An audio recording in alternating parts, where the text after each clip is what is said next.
ಎಲ್ಲರಿಗೂ ನಮಸ್ಕಾರ. ಈ ವಿಡಿಯೋ ನಿಮ್ಮವರೆಗೂ ನಿಮ್ಮನ್ನ ಹುಡ್ಕೊಂಡು ಬಂದಿದೆ ಅಂದ್ರೆ ನಿಮ್ಮ ಜೀವನ ಅದ್ಭುತವಾಗಿ ಬದಲಾಗುತ್ತೆ ಅಂತ ಅಂದುಕೊಳ್ಳಿ. ಆದ್ರೆ ಅದು ನಾನು ಹೇಳಿದ್ದಕ್ಕಾಗಿ ಅಲ್ಲ, ನೀವು ನಾನು ಹೇಳುವುದನ್ನ ಪಾಲಿಸಿದ್ರೇನೆ ನಿಮ್ಮ ಜೀವನ ಅನ್ನೋದು ಬದಲಾಗುತ್ತೆ. ಹಾಯ್ ಸ್ನೇಹಿತರೆ, ಹೇಗಿದ್ದೀರಾ? Welcome to knowledge for life in Kannada channel. ನಿಮ್ಗೆ ಲೈಫ್ ಅಲ್ಲಿ ಎಷ್ಟು ದೊಡ್ಡ ಕೋರಿಕೆಯಾದ್ರೂ ಇರಬಹುದು, ಇಲ್ಲ ಅಂದ್ರೆ ಎಷ್ಟು ಚಿಕ್ಕ ಕೋರಿಕೆಯಾದ್ರೂ ಇರಬಹುದು.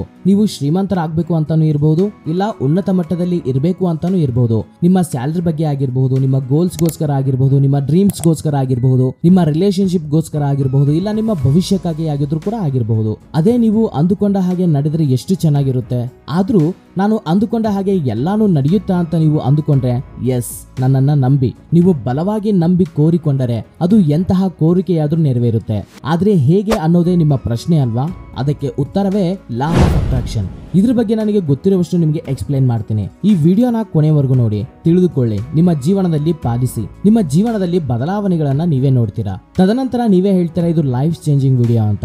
ಲಾ ಆಫ್ ಅಟ್ರಾಕ್ಷನ್ ಅನ್ನೋದು ಒಂದು ಮ್ಯಾನಿಫೆಸ್ಟೇಷನ್ ಟೆಕ್ನಿಕ್ ಆಗಿದೆ. ಮ್ಯಾನಿಫೆಸ್ಟಿಂಗ್ ಅಂದ್ರೆ ಒಂದು ಸಂಕಲ್ಪ, ನಮಗೆ ಇರುವಂತಹ ಕೋರಿಕೆಗಳನ್ನ ಕೆಲವು ವಿಧಾನಗಳಿಂದ ಕೋರಿಕೊಂಡ್ರೇನೆ ಅದು ನೆರವೇರುತ್ತೆ. ಅದರಲ್ಲಿ ಒಂದು ಲಾ ಆಫ್ ಅಟ್ರಾಕ್ಷನ್ ಅನ್ನೋ ಟೆಕ್ನಿಕ್ ಅಂದ್ರೆ ಆಕರ್ಷಣೀಯ ಸಿದ್ಧಾಂತ. ನಾವು ಯಾವುದನ್ನ ಬಿಲೀವ್ ಮಾಡ್ತೇವೆಯೋ ನಮಗೆ ಅದೇ ನಮ್ಮ ಜೀವನದಲ್ಲಿ ನಡೆಯುತ್ತೆ. ನಾವು ಏನು ಕೋರಿಕೊಳ್ತೇವೆಯೋ ನಮಗೆ ಅದೇ ಸಿಗುತ್ತೆ. ನಮ್ಮ ಆಲೋಚನೆಗಳು, ನಮ್ಮ ಎಮೋಷನ್ಸ್, ಹಾಗೆ ನಮ್ಮ ಎನರ್ಜಿ ಹೇಗೆ ಇರ್ತಾವೆಯೋ ಹಾಗೆ ನಮ್ಮ ರಿಸಲ್ಟ್ಸ್ ಕೂಡ ಹಾಗೇನೆ ಇರುತ್ತೆ. ನೀವು ಪಾಸಿಟಿವ್ ಆಗಿ ಇದ್ರೆ ನಿಮ್ಮ ಪ್ರತಿಯೊಂದು ಪಾಸಿಟಿವ್ ಆಗೇನೆ ನಡೆಯುತ್ತೆ. ಆದ್ರೆ ನೀವು ನೆಗೆಟಿವ್ ಕಡೆ ಫೋಕಸ್ ಮಾಡಿದ್ರೆ ಪ್ರತಿಯೊಂದು ನೆಗೆಟಿವ್ ಆಗಿನೇ ನಡೆಯುತ್ತೆ. ಲಾ ಆಫ್ ಅಟ್ರಾಕ್ಷನ್ ನ ನೀವು ಕರೆಕ್ಟ್ ವೇನಲ್ಲಿ ಯೂಸ್ ಮಾಡಿಕೊಂಡ್ರೆ ಈ ಯೂನಿವರ್ಸ್ ನಮಗೆ ಬೇಕಾಗಿರೋದನ್ನ ಪ್ರತಿಯೊಂದನ್ನು ಹುಡುಕಿ ತಂದು ನಮ್ಮ ಮುಂದೆ ಇಡುತ್ತೆ. ಆದ್ರೆ ನೀವು ಮಾಡಬೇಕಾಗಿರೋದೆಲ್ಲ ಇಷ್ಟೇ, ಈ ಯೂನಿವರ್ಸ್ ನಿಮಗೋಸ್ಕರ ಈ ಕೆಲಸ ಮಾಡುತ್ತೆ ಅಂತ ನಂಬಿಕೆಯನ್ನ ಇಡೋದು. ಅಂದ್ರೆ ನೀವು ಖರ್ಚು ಮಾಡುವ ಅವಶ್ಯಕತೆ ಇಲ್ಲ, ಉಪವಾಸ ಇರುವಂತಹ ಅವಶ್ಯಕತೆ ಇಲ್ಲ, ದಾನ ಧರ್ಮಗಳನ್ನ ಮಾಡುವಂತಹ ಅವಶ್ಯಕತೆನೂ ಇಲ್ಲ.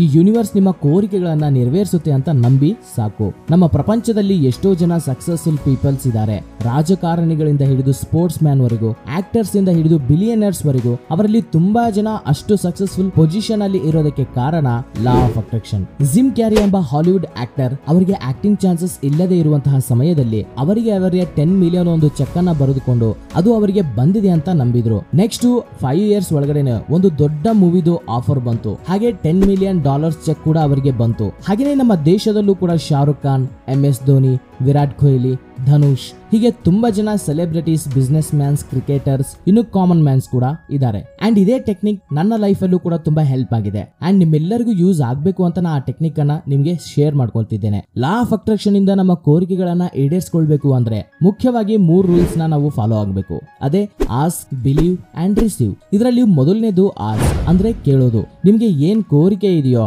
ಅದನ್ನ ಯೂನಿವರ್ಸ್ಗೆ ಕೇಳಬೇಕು. ನಿಮ್ಮ ಆಸೆಗಳನ್ನ ಪೂರೈಸಬೇಕು ಅಂದ್ರೆ ಯೂನಿವರ್ಸ್ಗೆ ನಿಮಗೆ ಏನು ಬೇಕು ಅಂತ ಗೊತ್ತಾಗಬೇಕು. ಅಷ್ಟು ಸ್ಪಷ್ಟವಾಗಿ ನಿಮ್ಮ ಕೋರಿಕೆಯನ್ನ ಹೇಳೋದು ತುಂಬಾನೇ ಇಂಪಾರ್ಟೆಂಟ್. ನೀವು ಸರಿಯಾಗಿ ಯೂನಿವರ್ಸ್ಗೆ ಹೇಳಬೇಕು ಅಂದ್ರೆ ಅದಕ್ಕೂ ಮೊದಲು ನೀವು ಆ ಕೋರಿಕೆಯನ್ನ ನೆರವೇರಿಸಿದಂತೆ ವಿಜುವಲೈಸ್ ಮಾಡ್ಕೊಳ್ಳಿ. ಸಪೋಸ್ ನಿಮಗೆ ಒಂದು ಬೈಕ್ ಬೇಕು ಅಂತ ಅಂದುಕೊಳ್ಳಿ. ಆ ಬೈಕ್ ಯಾವ ಬೈಕ್ ಆಗಿರಬೇಕು, ಯಾವ ಬ್ರ್ಯಾಂಡ್ ಬೈಕ್ ಆಗಿರಬೇಕು, ಯಾವ ಮಾಡೆಲ್ ಬೇಕು, ಯಾವ ಕಲರ್ ಅಲ್ಲಿ ಬೇಕು, ಸಾಧ್ಯವಾದ್ರೆ ನೀವು ಆ ಬೈಕ್ ನ ಡ್ರೈವ್ ಮಾಡ್ತಿರೋ ಹಾಗೆ ವಿಜುವಲೈಸ್ ಮಾಡಿ. ಹಾಗೆ ನೀವು ಕೋರಿಕೊಂಡ ಕೋರಿಕೆಯಲ್ಲಿ ಇಲ್ಲ ವಿಜುವಲೈಸೇಷನ್ ಅಲ್ಲಿ ಪಾಸಿಟಿವಿಟಿ ಬಿಟ್ರೆ ನೆಗೆಟಿವಿಟಿ ಇರಬಾರ್ದು. ನೆಗೆಟಿವ್ ಥಿಂಕಿಂಗ್ ಇಂದ ನೀವು ಕೋರಿಕೊಂಡ ಕೋರಿಕೆ ನೆರವೇರದೇ ಇರಬಹುದು. ಅದರಿಂದ ಯಾವಾಗ್ಲೂ ಪಾಸಿಟಿವ್ ಆಗಿ ಕೋರಿಕೊಳ್ಳಿ. ನಿಮ್ಗೆ ಏನು ಅವಶ್ಯಕತೆ ಇದೆಯೋ ಅದನ್ನ ಅಷ್ಟೇ ಕೋರಿಕೊಳ್ಳಿ. ನಿಮ್ಗೆ ಏನು ಅವಶ್ಯಕತೆ ಇಲ್ಲವೋ ಅದನ್ನ ಕೋರಿಕೊಳ್ಬೇಡಿ. ಫಾರ್ ಎಕ್ಸಾಂಪಲ್, ನೀವೇನಾದ್ರೂ ಜರ್ನಿನಲ್ಲಿ ಇದ್ರೆ ನಾನು ಮನೆಗೆ ಸುರಕ್ಷಿತವಾಗಿ ಹೋಗಿದ್ದೀನಿ ಅಂತ ಕೋರಿಕೊಳ್ಳಿ. ಅದು ಬಿಟ್ಟು ನನಗೆ ಯಾವ ಆಕ್ಸಿಡೆಂಟ್ ಆಗಬಾರ್ದು ಅಂತ ಅಂದುಕೊಳ್ಬಾರ್ದು. ನೆಗೆಟಿವ್ ಥಾಟ್ಸ್ ನಮ್ಮ ಕೋರಿಕೆಗಳ ಮೇಲೆ ಹೆಚ್ಚು ಎಫೆಕ್ಟ್ ಮಾಡುತ್ತೆ. ಹಾಗೇನೆ ನಿಮಗೆ ಕ್ಲಾರಿಟಿ ಆಫ್ ಥಾಟ್ಸ್ ತುಂಬಾನೇ ಇಂಪಾರ್ಟೆಂಟ್. ನಿಮಗೆ ಏನು ಬೇಕೋ ಅದನ್ನ ತುಂಬಾ ಸ್ಪಷ್ಟವಾಗಿ ಪ್ರತಿಯೊಂದು ಪದವೂ ಕೂಡ ಅಫರ್ಮೇಷನ್ಸ್ ಹೇಳಿಕೊಳ್ಳಿ. ನೀವು ಕೋರಿಕೊಂಡಿದ್ದನ್ನ ನಿಮ್ಮ 5 ಸೆನ್ಸಸ್ ಇಂದ ಪೂರ್ತಿಯಾಗಿ ಫೀಲ್ ಮಾಡಿ. ಬೆಳಿಗ್ಗೆ ಎದ್ದ ತಕ್ಷಣ ಹಾಗೂ ರಾತ್ರಿ ಮಲ್ಕೊಳ್ಳೋದಕ್ಕೂ ಮೊದಲು ನಿಮಗೆ ಒಂದು ವಸ್ತು ಬೇಕಾದ್ರೂ ಕೂಡ, ಜಾಬ್ ಬೇಕಂದ್ರು, ಹಣ ಬೇಕಂದ್ರು, ಇಲ್ಲೊಬ್ಬ ಪರ್ಸನ್ ನ ಅಟ್ರಾಕ್ಟ್ ಮಾಡ್ಬೇಕಂದ್ರೂ ಕೂಡ, ಯಾವುದೇ ಕೋರಿಕೆಗಳಾದ್ರೂ ಕೂಡ ನಿಮ್ಮ ಕೋರಿಕೆಗಳನ್ನ ಯೂನಿವರ್ಸ್ ಜೊತೆ ಶೇರ್ ಮಾಡ್ಕೊಳ್ಳಿ. ಹಾಗೇನೆ ನಿಮಗೆ ಆ ಕೋರಿಕೆಯನ್ನ ಯಾವ ದಿನ, ಯಾವ ಸಮಯಕ್ಕೆ ಹಾಗೂ ಹೇಗೆ ನೆರವೇರಿಸಬೇಕು ಅನ್ನೋದನ್ನ ನೀವು ಚೂಸ್ ಮಾಡಿಟ್ಕೊಂಡು ಕೇಳಿಕೊಳ್ಳಿ.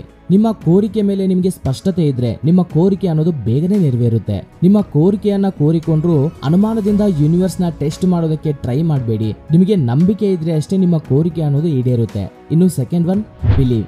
ನಿಮ್ಮ ಕೋರಿಕೆ ನೆರವೇರಿಸಬೇಕು ಅಂದ್ರೆ ನೀವು ಯೂನಿವರ್ಸ್ ನ ನಂಬಲೇಬೇಕು. ಏನೇ ಇದ್ರೂ ನಾವು ಬಲವಾಗಿ ನಂಬಿದ್ರೆ ಯೂನಿವರ್ಸ್ ಖಂಡಿತವಾಗ್ಲೂ ಅದನ್ನ ನೆರವೇರಿಸುತ್ತೆ.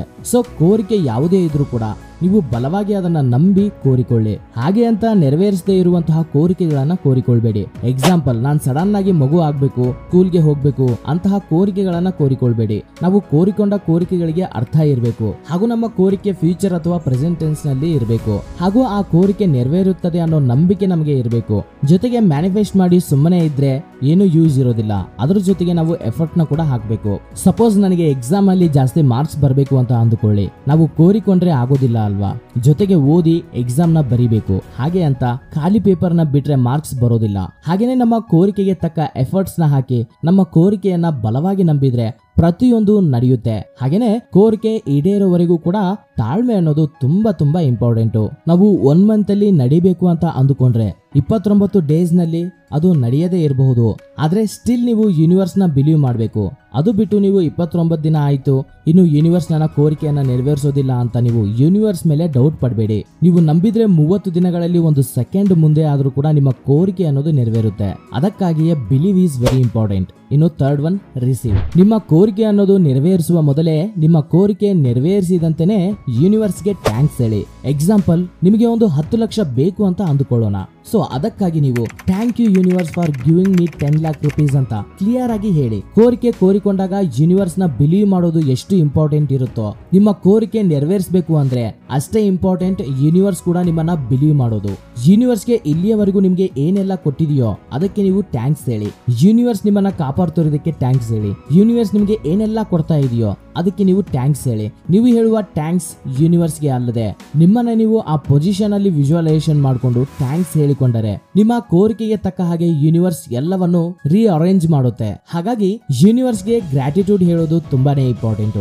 ನಾನು ಹೇಳಿರುವ ಈ ರೂಲ್ಸ್ ನ ಚಾಚು ತಪ್ಪದೆ ನೀವೇನಾದ್ರೂ ಪಾಲಿಸಿದ್ರೆ ನಿಮ್ಮೆಲ್ಲಾ ಕೋರಿಕೆಗಳು ಕೂಡ ಖಂಡಿತವಾಗ್ಲೂ ನೆರವೇರುತ್ತೆ. ನೀವು ದೊಡ್ಡ ದೊಡ್ಡ ಕೋರಿಕೆಗಳನ್ನ ಕೋರಿಕೊಳ್ಳುವ ಮೊದಲು ಒಂದು ಸಣ್ಣ ಕೋರಿಕೆಯನ್ನ ಕೋರಿಕೊಳ್ಳಿ. ಹಾಗೆ ಚಿಕ್ಕ ಚಿಕ್ಕ ಆಸೆಗಳು ಈಡೇರಿದ್ರೆ ನಿಮಗೂ ಆ ಯೂನಿವರ್ಸ್ ಮೇಲೆ ನಂಬಿಕೆ ಅನ್ನೋದು ಬರುತ್ತೆ. ಹಾಗೇನೆ ನೀವು ಲಾ ಆಫ್ ಅಟ್ರಾಕ್ಷನ್ ನ ಅಭ್ಯಾಸ ಮಾಡ್ಕೊಳ್ಳೋದಕ್ಕೆ ಈಸಿ ಆಗುತ್ತೆ.